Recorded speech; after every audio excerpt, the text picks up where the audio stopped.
This video will review the business class cabin on the American Airlines Boeing 777-200.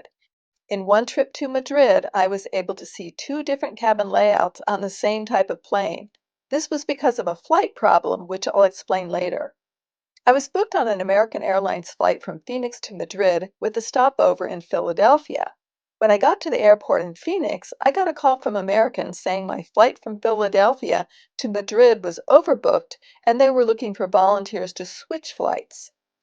There was a flight through Dallas that actually got in earlier. They offered me a $300 flight credit and the same business class seats, so I took them up on it.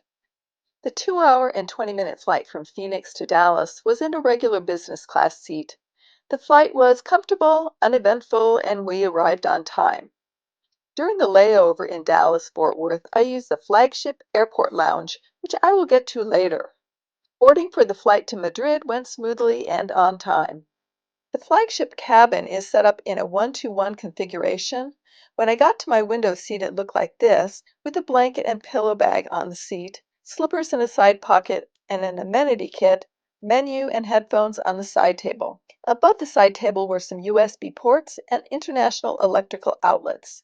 Directly to your side was a remote control for the TV, a reading light, and the seat control. The headphone jack was close to your seat and lower, so it wouldn't constrict movement if you were laying down. The headphones were comfortable and of high quality. The TV screen was on a diagonal wall in front of you, and you had to push a button to release it outward. Each suite had two windows. There was a little pocket to your side where I was able to put my water bottle and phone. The tray table pulled up and out from the side table, and was a large table that slid forward and back. The armrest that was in the aisle lifted up when you pressed a button and pushed back down for takeoff and landing. In front of you is a footrest that was too far for me to use. No personal items, including laptops, could be left out for takeoff and landing, so everything had to go up in the overhead bins. Each suite had its own overhead bin, which was large enough for a carry-on and personal bag, but not much more. The center overhead bins were higher than the side ones, so I was glad I had a window seat. The amenity kit came in a round pouch, which I thought wasn't very practical for travel. It included some minimal items, including sleep mask, lip balm, earplugs, toothpaste and toothbrush, and hand cream. Here are the slippers they provided, which I always like for a long flight. There was a menu, but most people ordered in advance.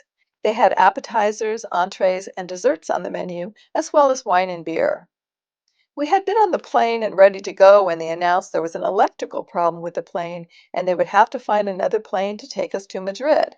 So we all disembarked and waited for the news. They told me to take my pillow, blanket, and amenity kit to the new flight, so I was a little overloaded with stuff when I left the plane. I was able to use the Flagship Lounge both before and after the flight delay, so I'll give you a brief overview of it. The lounge is quite expansive. There is a long hall that has numerous seats with electrical outlets and USB ports. There are desks for business and plenty of dining tables and chairs. The buffet was stocked with good-looking food that was surprisingly very tasty. I'm a picky eater, but I really enjoyed the food. They had a separate station for you to get crab cakes with coleslaw. Very nice touch. They had a counter for champagne when you entered. The desserts were a little slim, but still delicious.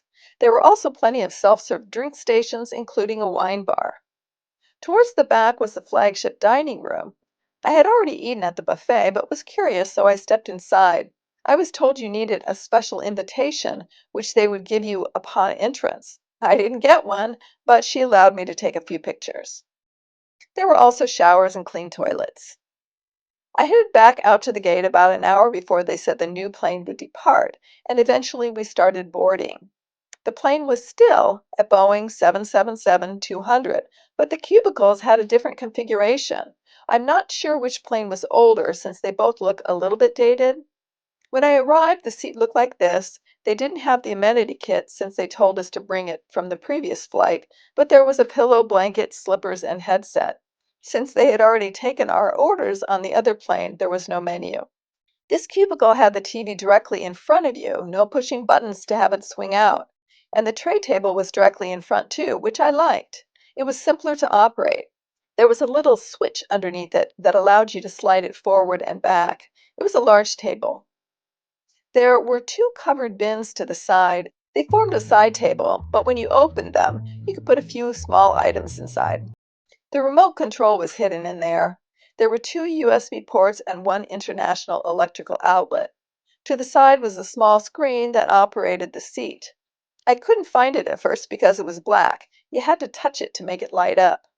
The seat operated well, and I liked the fact that it had a lumbar support button, better for your back on a long flight. The armrest to the side was pushed down for takeoff, but once up in the air, you could lift it to a nice height. The leg room on this one was plentiful. At 5'5", I still had another foot or more. I think a tall person would be happy with this length, although the space did narrow into a small triangle. The TV was nice and wide with an abundance of movies, television shows, and music. You could touch the screen to operate it or use the remote control. I'm not a fan of using a remote on a plane, but this one worked better than most.